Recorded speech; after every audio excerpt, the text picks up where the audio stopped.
Mesdames, Messieurs, bienvenue au journal sur CamNews 24. Au sommaire, modernisation de la gestion des finances publiques. Le ministre Alamine Ousmane Meh des Finances vient de procéder à Yaoundé à l'ouverture du séminaire centré sur le renforcement des capacités des responsables de programme des ministères et organes constitutionnels du Cameroun sur le pilotage par la performance. Santé, prise en charge des réfugiés, une série de consultations a été mise sur pied par les responsables du ministère de la Santé publique et ceux du HCR en vue d'apporter leur soutien sanitaire aux réfugiés vivant sur le territoire camerounais. Une fois de plus, bienvenue au journal sur CamNews 24. Chambre des comptes, 2 rapports d'observation définitive insérés dans le rapport public annuel 2014 présenté le 18 juin 2016 à Yaoundé par la juridiction financière. Ces 2 rapports portent sur les comptes des exercices 2004 et 2100 de la MAITU, mission d'aménagement et d'équipement des terrains urbains et ruraux et de la Société immobilière du Cameroun. Le point avec Jean-Pierre Bitongo, Joseph Ateba a dit. À en croire le président de la Chambre des comptes, Marc Ateba Ombala, c'est une caractéristique de la juridiction financière de prendre en compte tous les comptes et états financiers des organismes soumis au contrôle à partir de 2004. Avant la publication du rapport, la Chambre est passée par le contrôle, par la livraison d'un premier rapport provisoire pour aboutir à un rapport définitif. Si vous avez suivi ce rapport, notre objectif n'est pas d'envoyer les gens en prison. Notre objectif d'abord, c'est de vérifier les comptes, d'adresser rapport et de faire des recommandations. Dans la synthèse de ce rapport, faite pendant 47 minutes par le conseiller maître Pierre Kamni, il y ressort des manquements de la MAITU pendant les exercices 2004 et 2005.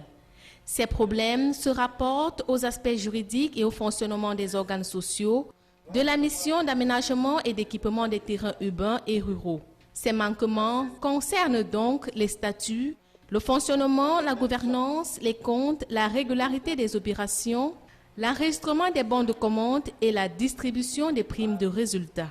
Pour ce qui est de la SIC, la Société immobilière du Cameroun, les dysfonctionnements relevés au cours des exercices 2004 et 2005, période pendant laquelle Gilles Roger Bellinga, actuellement en prison, était le directeur général, se rapporte à la gouvernance, à la gestion budgétaire, à la gestion du patrimoine, à la gestion de la trésorerie, à la régularité de certaines dépenses, à la violation du code des marchés publics et d'autres problèmes résultant de l'examen des comptes.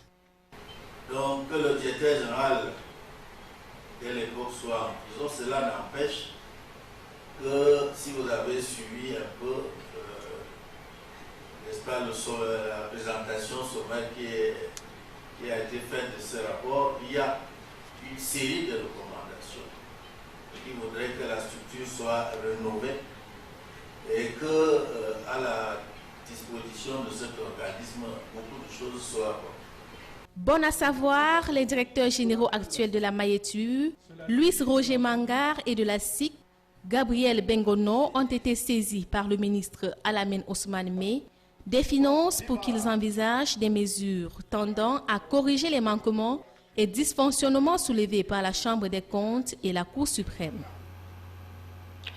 Recommandation de la Chambre des comptes, ce que l'on sait de l'éprouvante mise en œuvre. Le 9e rapport d'activité de la juridiction financière comporte les recommandations antérieures non suivies des faits. L'information a été mise à la portée de tous le 18 juin 2016 à Yaoundé lors de la 6e rencontre du genre de la juridiction financière avec le public. Jean-Pierre Bitongo, Joseph Ateba et Ritiche.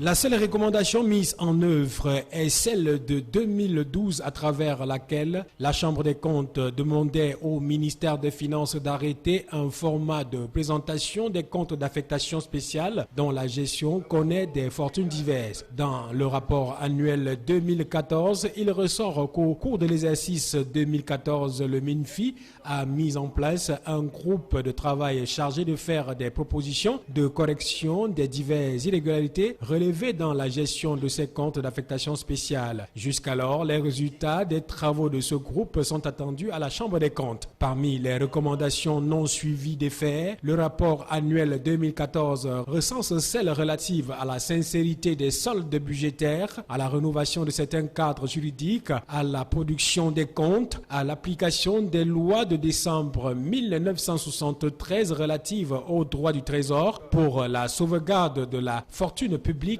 au projet de loi de règlement et au décret de mai 2013 portant règlement général de la comptabilité publique.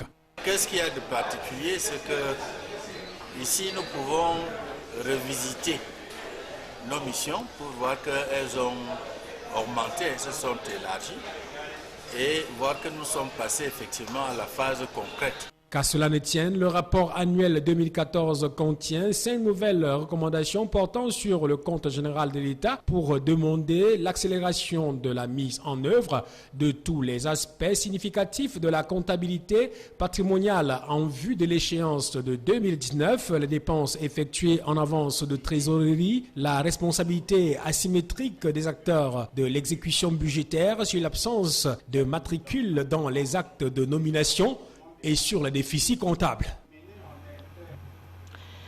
Modernisation de la gestion des finances publiques, un séminaire de renforcement des capacités des responsables de programmes des ministères et organes constitutionnels du Cameroun sur le pilotage par la performance est organisé à Yaoundé. Le ministre Alamine Ousmane des Finances a procédé ce 18 juillet 2016 à l'ouverture du 10 séminaire qui a pour objectif principal le renforcement indispensable de la fonction de responsable de programme et l'opérationnalisation du contrôle de gestion de l'administration publique en vue de promouvoir la performance des politiques publiques portées par les programmes budgétaires. Le récit de Jean-Pierre Bitongo, Joseph Ateba, Colin Bekatal. Depuis 2013, la réforme des finances publiques a permis la mise en place d'une gestion axée sur les résultats par l'introduction du budget programme. Aussi, elle a apporté d'importants changements dans le mode de préparation, présentation, exécution et suivi du budget de l'État. Malgré des avancées remarquables, cette nouvelle culture budgétaire tarde à prendre corps dans l'administration camerounaise, ceci à cause de l'appropriation insuffisante par les acteurs des exigences nouvelles liées à la budgétisation par programme. Raison pour laquelle un plan stratégique de formation pour la période 2016 à 2018 a été adopté. Et comme le programme constitue un élément essentiel de l'autorisation parlementaire, celle-là engage la responsabilité du gouvernement. Ce séminaire qui a lieu au moment même où les activités relatives à la préparation du budget de loi des finances 2017 et qui gagne en intensité est, comme l'a dit le ministre Alamine Ousmane des Finances, le point de départ de la stratégie visant à rehausser les capacités des acteurs clés de la gestion budgétaire par programme. Un forum qui permet de réfléchir sur 3 principaux thèmes. Le premier, c'est évidemment l'évaluation, le bilan de ce que nous avons fait les 3 dernières années et d'échafauder en matière de perspective s'agissant du second triennat 2016-2018. Le second, naturellement, porte sur les interactions du responsable programme avec les différents autres acteurs dans la mise en œuvre du dialogue de gestion, du contrôle de gestion, l'exécution des activités, des actions du programme. Et le dernier, il est clair que toutes ces réformes conduisent à un changement de comportement, de paradigme.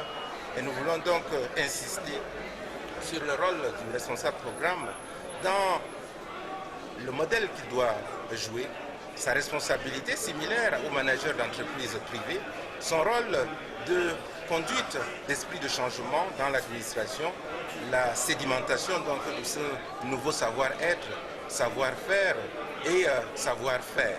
Au cours de cet atelier qui s'achève le 21 juillet 2016, les échanges porteront sur 3 principaux thèmes de réflexion. Des exposés présentés par l'équipe de formateurs sur les réformes appuyées par des experts internationaux. C'est dire que le succès de la réforme des finances publiques passe par le management et la performance. Reste à espérer qu'à l'issue de cette formation, les séminaristes seront en mesure de remplir efficacement leur mission en matière de pilotage de politique publique pour une meilleure satisfaction des besoins de la collectivité. Prise en charge sanitaire des réfugiés, consultation à Yaoundé sur le plan stratégique d'intégration dans le système de santé du Cameroun depuis le 19 juin 2016 et ce jusqu'au 20 du même mois. Des responsables du ministère de la Santé publique, ceux du Haut Commissariat pour les réfugiés, les chefs des agences du système des Nations Unies, les ONG nationaux et internationaux ainsi que les partenaires étudient les voies et moyens pour intégrer les services de santé des réfugiés dans le système camerounais afin de rendre le service plus harmonieux. Jean-Pierre Bitongo, Joseph Ateba, Justice Totouan. Des conflits en Centrafrique et les attaques terroristes de la secte islamiste Boko Haram ont entraîné le déplacement de milliers de réfugiés vers le Cameroun. Plus de 300 000 réfugiés centrafricains et nigérians ont trouvé refuge au Cameroun, principalement dans les régions de l'Adamawa, de l'Est, de l'extrême nord et du nord. Soutenu par la générosité des donateurs, le gouvernement camerounais, le HCR, les agences des Nations Unies et les organisations non gouvernementales ont fourni, depuis 2004, des efforts louables pour assurer la protection physique, juridique et l'assistance humanitaire à ces réfugiés. Ceci à travers les opérations de distribution de vivres, la construction d'abris, d'écoles, d'hôpitaux, de centres de santé, d'infrastructures hydrauliques. La réponse sanitaire pour les réfugiés restant faible, un draft du plan stratégique d'intégration de la prise en charge des réfugiés dans le système camerounais a été produit au terme d'un atelier préparatoire. Il est donc question de valider ce plan et la convention cadre entre le ministère de la Santé et le Haut Commissariat des réfugiés et de développer la feuille de route pour sa mise en œuvre. Je pense donc que c'est un bel outil qui va permettre à ce que le réfugié soit bien pris en charge et que les 300 000 qui sont chez nous puissent rentrer en bonne santé dans leur pays. Parce que les réfugiés ne viennent pas pour rester dans leur pays, mais nous devons assurer convenablement leur santé. C'est pour cela que les outils qui ont été développés avec le HCR et la convention cadre qui sera signée très bientôt permettront donc de bien canaliser le financement des partenaires, d'avoir une politique commune et un suivi commun au niveau des aides, au niveau des districts, au niveau régional, avec une coordination au niveau central. Pour le représentant du HCR, Kassim Diagne, le souhait à la fin des travaux est qu'un cadre de partenariat soit défini dans le domaine de la santé des réfugiés en attendant le rapatriement volontaire appelé de tous les vœux. Il faut d'abord cette appropriation aujourd'hui qui est en train d'être faite. Après cela, il y a également le transfert au niveau des régions. Il faut mobiliser les ressources. En tout cas, c'est un très bon début parce qu'au moins, on a un plan qui va nous permettre d'avoir une feuille de route avec l'ensemble des acteurs concernés, non seulement les acteurs de développement, les acteurs humanitaires, mais aussi les acteurs de développement. La coalition de la communauté des affaires contre le sida, la tuberculose et le paludisme va en guerre contre le paludisme. C'est à la faveur d'un atelier de formation des pères éducateurs des entreprises qui s'est ouvert à Douala ce 19 juin 2016. Plus de précisions avec Justice Totouan. Améliorer la réponse du secteur privé face aux trois pandémies que sont le sida, la tuberculose et le paludisme est l'objectif que s'est fixé CCA-SIDA depuis 10 ans. Mais ici, il est notamment question de parler de paludisme. Bon, la CCA-SIDA, c'est la coalition de la communauté des affaires pour la lutte contre le sida, la tuberculose et le paludisme. Aujourd'hui, nous parlons de paludisme et nous sommes dans un atelier de formation des pères éducateurs parce que la CCA-SIDA a vocation à travailler avec les entreprises, à accompagner les entreprises dans la lutte contre ces trois maladies. Comme nous parlons du paludisme aujourd'hui, nous voulons que les travailleurs puissent mener eux-mêmes dans leurs entreprises des activités de lutte contre le paludisme. Il ressort des statistiques présentées qu'en 2014 au Cameroun, cette pandémie était responsable de 30% de consultations dans les formations sanitaires, de 46% des hospitalisations et de 43% de consultations chez les enfants de moins de 5 ans. Une étude réalisée par certaines entreprises en avril 2015 par le ministère de la Santé publique révèle qu'à Douala, qu'en dépit des progrès qui ont été enregistrés, La prévalence moyenne dans les entreprises reste élevée avec un taux de 31,22%, soit une augmentation de 8 points par rapport à l'année 2014. C'est fort de ce constat que la CCA-SIDA organise une formation des pères éducateurs afin d'apporter aux participants des outils et connaissances qui leur permettront de contribuer à la lutte contre le paludisme dans leurs entreprises. Il sera essentiellement question de les amener à sensibiliser le personnel en entreprise, à faire le plaidoyer auprès de leurs employeurs pour qu'ils puissent investir dans la lutte contre le paludisme et surtout à avoir la bonne information sur ce qu'il faut faire contre le paludisme. Cela passe par le recensement des insuffisances et l'élaboration des nouvelles perspectives. Les nouvelles directives de lutte contre le paludisme consistent premièrement à ne plus prendre le traitement sans être sûr du diagnostic. Donc la première directive, c'est faire le diagnostic systématique avec les tests de diagnostic rapide ou la VTS. Ensuite, c'est de traiter avec les médicaments tels que la désinate injectaire quand c'est le paludisme grave, et la témétaire, le méventrine et la désinate ammoniaquine quand c'est le paludisme simple. Face au paludisme, il est nécessaire pour chaque employeur de s'engager afin de protéger ses collaborateurs qui représentent le capital le plus sérieux de l'entreprise, mais aussi de contribuer à l'objectif national d'éradication de cette maladie. C'est sur ce que nous mettons un terme à cette édition sur CamNews 24. Merci de votre aimable attention et surtout, bonne suite des programmes.